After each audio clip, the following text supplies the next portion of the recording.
We all have aspirations that we'd like to achieve in our lives, and while some have the mantle and the drive to succeed with a can-do attitude, it would seem that some have the direct opposite of this positive attitude by constantly engaging in self-sabotage behavior that prevents them from the intentions that they've set for themselves. So what's behind this self-doubt and self-sabotaging behavior? To help us answer these questions is life coach and relationship expert Leah C4, and also Nicci Robertson, an NLP practitioner and nutritionist. Always lovely to have the two of you on the couch. Welcome. Thanks for joining us. Thanks for having us. So let's talk about this idea of self-sabotage. I'll start with you, Leah. What exactly is self-sabotage? It's the subconscious way of stopping yourself from achieving any intentions or goals that you set out for in your life.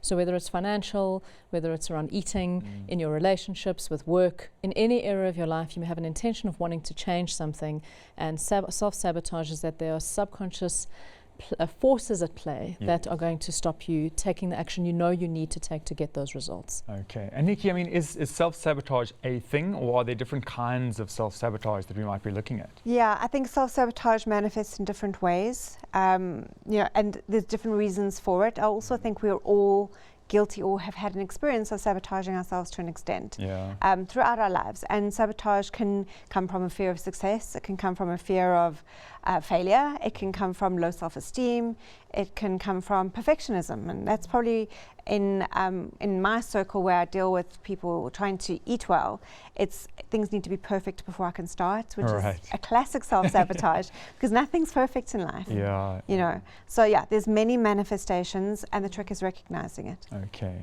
And Leah, where did this idea, or where does the fact that if I've got a self-sabotaging belief or behavior, where does it come from? Is it ingrained from childhood, or is it from a trauma, or how does it sort of evolve?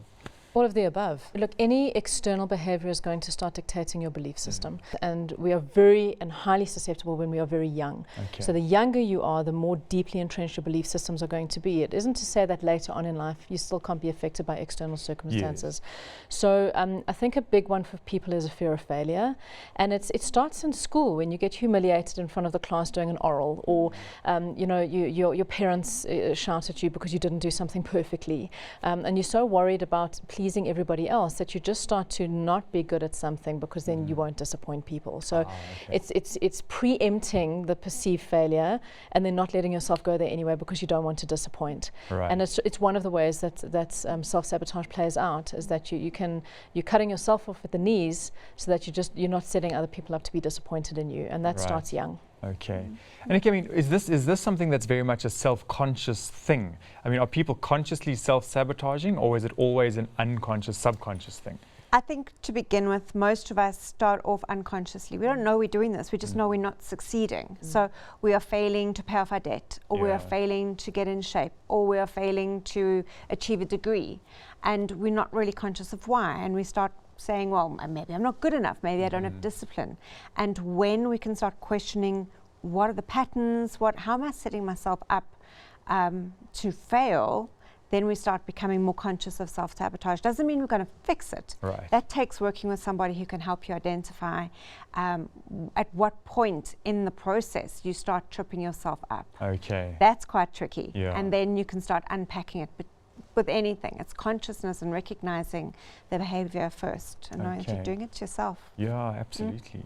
And Leah, what would be some indicators or telltale signs that somebody has self-sabotaging tendencies or behaviors that they could identify for themselves? Oh no, sure. I mean, I think, look, anytime you're procrastinating, you are self-sabotaging. Okay. You know that there's something to do and you're putting Netflix in the way and you're going to eat something and you're going to do something else. People are consciously aware that they're doing that, you know, so procrastination is a big one in self-sabotage. Turning to any substance, any coping mechanism is self-sabotage. We're talking alcohol, drugs, eating, TV gambling. Any coping mechanism can be self-sabotaging, and you know when you're supposed to be having that conversation with your partner. Yeah. You know when you are supposed to be not spending that money because you're supposed to be paying off debt. That's when you are conscious that you're doing it and you're going to do it anyway. Okay. So those are the main ways that we self-sabotage. And I think blame as well. Oh, victimizing. Yeah. Right. It wasn't me. It's everybody else's fault. I had no control of the situation. Yeah, that's a big one. Yeah. So from this discussion, it sounds almost like there are many things that are an impact on our psychology and our mental state that fall almost under an umbrella of self-sabotage. So it's not necessarily that self-sabotage is a completely different thing. Am I correct in that understanding? I think so. I think it's part and parcel of a whole bunch of circumstances and things that happen in a person's life that leads them to that place. Okay. I mean, I think, you know, the lack of self-worth is not having the belief that you can do it. Right. The fear of success is having to live up to everybody else's expectation. And the big thing about a fear of success is that imposter syndrome. So you're scared that you're going to be caught out as a fraud, or that people are going to catch you out as you never knew what you were doing in the first place. And that's scary for people. And so people go, well, how would I be so scared of success? It's that. It is the fear of failing. What I find most powerful around sabotage is around cognitive dissonance. In other words, your behaviors are always going to want to align with your beliefs and your values. Now, if you've got a belief system or a value system that tells you you are not worthy, consciously you think, I really want to go and be a public speaker, but that doesn't align with who you genuinely believe you are. And when that is out of alignment of what you're consciously trying to do versus what you subconsciously believe, that's where the sabotage is going to kick in. Because your mind is going to go, no, we can't be public speakers, because remember, we're not worthy. And then you're going to do something that's going to sabotage that experience from happening. So it's exactly like Nicci said, you have got to investigate your deeper beliefs and your deeper values, and that's where the shift has to start. Okay. Nicci, give us a couple of examples, because I mean, obviously you can have self-sabotage in your personal life, your work life, your social life, and probably many other aspects of it. So what would be some key self-sabotage behaviors? So from a point of view of health, and I'm going to talk specifically about eating right and exercising, and that's where I see sabotage on a daily basis, is I'm not going to start eating until I get to the gym, or eating right until I get to the gym, or I'm not going to start exercising until I can get to the gym. You can walk around your garden, and if something's important to you, again, values, beliefs become our behaviors. So if it's that important to you, you find a way. And making healthy choices is something you do in every minute of the day. It's a choice you make from moment to moment. It's not a diet you go on. It's not waiting until the conditions are perfect. That is classic self-sabotage, because the conditions are never perfect. So making any change in your life, whether it is improving your financial situation, improving your health situation, is the choices you make in the minute. Doesn't matter what the next minute brings you. Doesn't matter who's going to create disruption. If you're making the right choice for you in this minute, you can maneuver around that. But again, aligned with your values and belief systems. So I think we've got to work on that first. What's really important to you. Absolutely. Then we can stop with the self-sabotage. I mean, from what you're saying as well, it's a one step thing. It's not from here to there in one move. That's so important. And that's why most dietary interventions don't work, because it seems too big and too daunting. It is a tiny little step right in this minute, what I can control now, not controlling my environment, not controlling my family, not controlling the politics of the country. We can't control that. We can control what we do only in this minute. And when we can get that right, then things start to shift. Okay. So Leah, let's give a bit of strategy here, maybe from a coaching perspective. If you now are looking at this and thinking, sure, you know, I've got some tendencies towards self-sabotage, what would you say would be the first tiny step to make to start that change and that shift? Look, I think there's a few very particular steps. So for me, the first one is recognizing that self-sabotage in itself is fulfilling a need. You've got a hole. You're trying to get it fulfilled by some way, and if it's consistency and comfort, which is always what our minds are programmed to do, is to keep us safe. It's sabotaging anything that's making us to feel fearful, because if at any time when you are stuck in a thing of overthinking, when you are feeling uncertain, when you're feeling completely unsure, what you're actually doing is sending a signal to your brain to say something is wrong here.